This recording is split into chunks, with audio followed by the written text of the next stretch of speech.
Hello, and welcome back to the original Larry D's Food for Thought.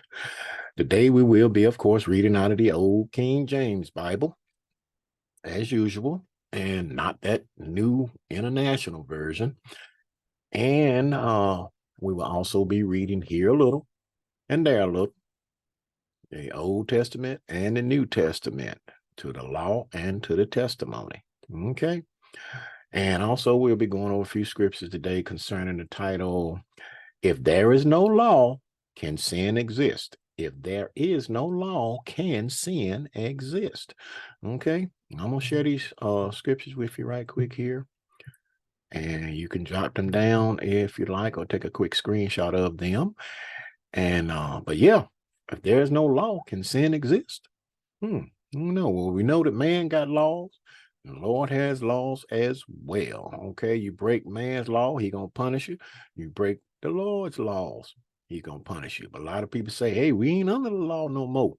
You know, we under grace now. I said, "Yeah, Paul did write that." But when Paul made that statement, Paul knew what he was talking about. Okay, and he wasn't talking about the commandments or the royal law. He was talking about another law, and we're going to go over that, show you what law that is that he was talking about. Okay. But we're going to find out if sin exists. Okay. All right. Well, I'm going to stop sharing these and we're going to start these, start going over these scriptures. And we're going to start this in First John, the third chapter. And we're going to find out, first of all, what sin really is. Because people say sin is all kinds of uncleanness, everything, smoking, drinking, dancing, partying, all that kind of stuff. Is that the case? We're going to see. We're going to read what the biblical definition is for sin. Okay. So First John, third chapter, fourth verse. And it reads, Whosoever committeth sin transgresses also the law, for sin is the transgression of the law. So that's what sin is. Breaking of God's law. Okay. That's what sin is. Now, of course, if you're doing all those other things, like smoking, drinking, dancing, partying, all that good stuff, hey, that's not sin. But however, we need to do all those things in moderation. Okay. The Lord told you, he said you cannot get mastery over strong drink. So you drink, hey, drink in moderation. Okay. All right. But anyway, now we're talking about breaking the law. Now let's go take a look at this law. Okay, now we're fixing to go to the law, to the Old Testament. Okay, to the law and to the testimony. Okay, and so now we are going to the law. All right, the Old Testament. And we are going to Exodus, the 20th chapter. And we're going to take a look at this law. Okay. Yeah. We're going to Exodus 20. We're going to start reading at verse 3. And it reads, Thou shalt have no other gods before me. Okay. So don't be serving other gods. Thou shalt not make unto thee any graven image or any likeness of anything that is in heaven above, or that is in the earth beneath, or that is in the water under the earth. Verse 5, thou shalt not bow down thyself to them, nor serve them, for I, the Lord thy God, am a jealous God, visiting the iniquity of the fathers unto the children, unto the third and fourth generation of them that hate me. You mean the Lord got some enemies? Mm-hmm. Mm-hmm. Yep. He said his enemies are more than the hairs upon his head. You can read that. Okay. Verse 6, and showing mercy unto thousands of them that love me and keep my commandments. You keep the Lord's commandments. Hey, you love him. You don't keep them. Do you love him? Okay. Verse 7, thou shalt not take the name of the Lord thy God in vain, for the Lord will not hold him guiltless that taketh his name in vain. A lot of say, man, people use a GD word. Okay. Oh man, you ought to stop oh, calling the Lord's name in vain. Is that what he doing? Let's go take a quick look. I'm gonna come oh, out of the commandments right quick, and we're gonna go over here. I'm gonna show you something right quick about taking the Lord's name in vain. Okay, we're gonna go over here to Proverbs 30th chapter. Take a look at this. Okay, Going to Proverbs 30 and start reading at verse 8. And it reads, remove far from me vanity and lies. Give me neither poverty nor riches. Feed me with food convenient for me, lest I be full and deny thee and say, who is the Lord? Or lest I be poor and steal and take the name of my God in vain. Ooh. So you mean tell me if you steal, you taking the Lord's name in vain? Now, let's go back to the law right quick. Let's go back to the commandments. We're going to continue there. All right, we're going back to Exodus 20. And going to start reading now. I'm going to pick this up at verse 8. Remember the Sabbath day to keep it holy. 6 days shall thou labor and do all thy work, but the seventh, S-E-V-E-N-T-H, seventh day is the Sabbath of the Lord thy God. So if the seventh day is the Lord's Sabbath, the seventh day is the Lord's Sabbath day, look at your calendar. Start counting from left to right. 1, 2, 3, 4, 5, 6, 7. Ain't that Saturday? Okay. Lord didn't call it Saturday. He didn't put names on days of the week. He only named that one day, that seventh day, which is his Sabbath day. So now, you keeping his Sabbath day, you do well. But if you're keeping the first day of the week, Sunday, ask yourself, what are you doing and who you serving? Think about it. Okay. Let's read on. But the seventh day is the Sabbath of the Lord thy God. In it thou shalt not do any work, thou, nor thy son, nor thy daughter, thy manservant, nor thy maidservant, nor thy cattle, nor thy stranger that is within thy gates. Verse 11, for in 6 days the Lord made heaven and earth, the sea, and all that in them is, and rested the seventh day. Wherefore the Lord blessed the Sabbath day and hallowed it, made it holy. Okay? Saturday, not Sunday. Verse 12, honor thy father and thy mother, that thy days may be long upon the land which the Lord thy God giveth thee. Thou shalt not kill. Thou shalt not commit adultery. Thou shalt not steal. See, that's one commandment. Thou shalt not steal. Lest I steal and take the name of my God in vain. You break these commandments, taking his name in vain. All right. Verse 16, thou shalt not bear false witness against thy neighbor. Thou shalt not covet thy neighbor's house. Thy neighbor's house. Thou shalt not covet thy neighbor's wife. I'm stressing that word neighbor because I'm going to show you something on that. Nor his manservant, nor his maidservant, nor his ox, nor his ass, nor anything that is thy neighbor's. Okay? So, now, I told you to keep his commandments if you love him. All right? But let's move on. Let's go over here to James, the 2nd chapter, right quick. I want to show you something. Show you something right quick over here, brother. Lord here, brother James. All right, we're going to James, the 2nd chapter, and start reading at verse 8. Now, listen at this. If ye fulfill the royal law, according to the scripture, thou shalt love thy neighbor as thyself, ye do well. So you mean that the commandments is the royal law? Sure enough. Okay. But if ye have respect of persons, ye commit sin and are convinced of the law as transgressors. Verse 10, for whosoever shall keep the whole law and yet offend in one point, he is guilty of all. So you break one of those commandments on that royal law, what have you done? Broke them all. Okay, verse 11, for he that saith, do not commit adultery, saith also, do not kill. Okay. Now, if thou commit no adultery, yet if thou kill, thou art become a transgressor of the law. What law? The royal law, the commandments. Okay. Now, let's move on. And I'm going to go show you this right quick. On the Romans. On the Romans, right? On Romans, the 5th chapter. Now, pay close attention to this one. Okay. Now, we'll start reading at verse 12. Wherefore, as by one man sin entered into the world, and death by sin, and so death passed upon all men, for that all have sinned. So, one man sin entered into the world. Who was that? That was Adam. Adam put that death sentence on us. And so therefore, he put man is dying today because of that. Okay. But 13, for until the law, sin was in the world, but sin is not imputed where there is no law. So if there is no law, there can be no sin. Okay, but wherever sin exists, so therefore there's a law that we can break. Okay. So yes, if there is no law, sin cannot exist. But there is a law, so therefore sin is. Okay. Now, let's move on. Let's go over here and see, because a lot of people say, well, Paul, he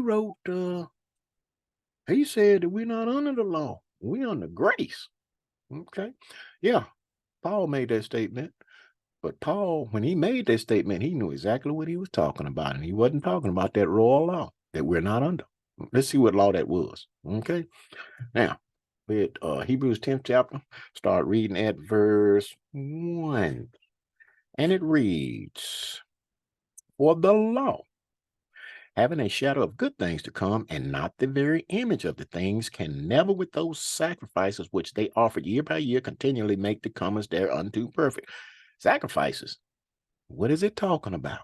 We're gonna find out. Okay. Let's see. Verse 4. For it is not possible that the blood of bulls and of goats should take away sin. Bulls and goats, what are they talking about? Okay, verse 6. And burnt offerings and sacrifices for sin that has had no pleasure. Okay. Hmm. Verse 8. Above, when he said sacrifice and offering and burnt offerings and offerings for sin, thou wouldst not, neither had pleasure therein, which are offered by the law. What law? Let's go take a look at it. Let's run over here. Let's go back to the law, the Old Testament, and we are going to Leviticus, the 4th chapter. And we are going to take a look at this law they talking about. These sacrifices. Okay. Okay, I'm gonna start reading at verse 1. And let's see. Leviticus 4. Let me start reading verse 1. And let's take a look at this law. But there is another law. Uh Verse 1, and it reads, and the Lord spake unto Moses, saying, speak unto the children of Israel, saying, if a soul shall sin through ignorance against any of the commandments of the Lord concerning things which ought not to be done, and shall do against any of them, if the priest that is anointed do sin against, according to the sin of the people, then let him bring for his sin, which he has sinned, a young bullock. Young bullock, without blemish unto the Lord for a sin offering. And he shall bring the bullock unto the door of the tabernacle of the congregation before the Lord, and shall lay his hand upon the bullock's head and kill the bullock before the Lord. And the priest that is anointed shall take of the bullock's blood and bring it into the tabernacle of the congregation. And the priest shall dip his finger in the blood and sprinkle of the blood 7 times before the Lord, before the veil of the sanctuary. So now you're talking about animal sacrifice. They sacrifice those animals, those bulls and goats and stuff, to absorb a sin. Okay.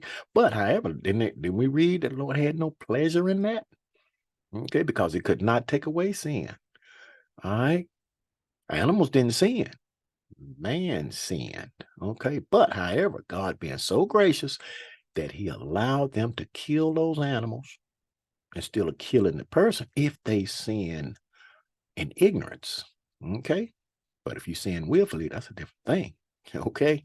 But in any case, he dipped his finger in that blood and he sprinkled before that veil uh, uh, uh, 7 times. Okay. And that has a great significance because you got to figure, uh, when they sprinkle that blood, but when the Lord died on the cross, but wait a minute. I tell you what, let's go over here and read this right quick. Let's go over here. Let's go back to Hebrews right quick. Going to Hebrews. Back over here right quick here. And I'm gonna show you that because the Lord had no pleasure in that, in those killing of those animals. He had no pleasure in it, but he allowed it to absorb those people's sins. Okay. Let's see. Now we're gonna pick this up at we're gonna start over again. I'm gonna start reading at verse 1 again because I want to show you this. And it reads, let's see, Hebrews 10th chapter, verse 1, for the law, having a shadow of good things to come, and not the very image of the things, can never with those sacrifices which they offer year by year continue to make the comers thereunto perfect. So now we see what those sacrifices was. They kill those bullocks and goats and stuff to absorb a person's sin if they sin in ignorance, right? Okay. Verse 5, wherefore, when he cometh into the world, who? Lord, when Jesus came, he said, sacrifice and offers that would if not, but a body has thou prepared me. The Father prepared a body for Jesus, and the angel brought it down, put it in Mary, went the full 9 months, and he was born, and he uh, shed his blood on that cross for you and I. Okay, he was the ultimate sacrifice. Okay, and after that was done, then as you recall, when Lord died on the cross, that the veil of the temple ripped from top to bottom. So now we don't have no place to sprinkle the blood anymore. He did away with that. All right. Let's show you that right quick. Let's go to verse 8. Above, when he says, sacrifice and offers and burnt offerings for sin, thou would have not, neither had pleasure therein, which are offered by the law. What law? That law of animal sacrifice. Okay. Verse 9, then said he, lo, I come to do thy will, O God. He taketh away the first, that he may establish the second, by the which will we are sanctified through the offering of the body of Jesus Christ once for all. So Jesus came, he shed his blood and died for us on that cross. And you recall, the veil of the temple ripped, and now they don't have no place to sprinkle the blood, so he did away with that. That's the law that Paul was talking about, that animal sacrificial law. We're not under the law of animal sacrifice, but under grace. Okay. So now you see what law he's talking about. But does sin exist? Yes, because there is a law. Okay. The royal law, the commandments. All right. Now that you know the truth, let's see what the books say about that. Verse 26. We still in Hebrews, the 10th chapter, verse 26. For if we sin willfully, after that we have received the knowledge of the truth, there remaineth no more sacrifice for sin. So the Lord is not going to, you sin now, the Lord is not going to let animals be killed for your sin anymore. Neither is Jesus going to come down here and die on that cross for your sins anymore. Okay? Let's see who's going to die. Verse 27. But a certain fearful looking for of judgment and fiery indignation, which shall devour the adversary. Who is the adversary? You sin, you are the adversary, you gonna die. Okay, and need I tell you what that fiery indignation is? Think on that one. Okay, verse 31. Pay close attention to this one. It is a fearful thing. It is a fearful thing to fall into the hands of the living God. So, tell you something. Man got his laws. You break it, he may throw you in jail for a little while. God got his laws. You break them, you got yourself a major problem. Okay? So, with that food for thought, think on these scriptures and words throughout the course of the day. And until next time, peace.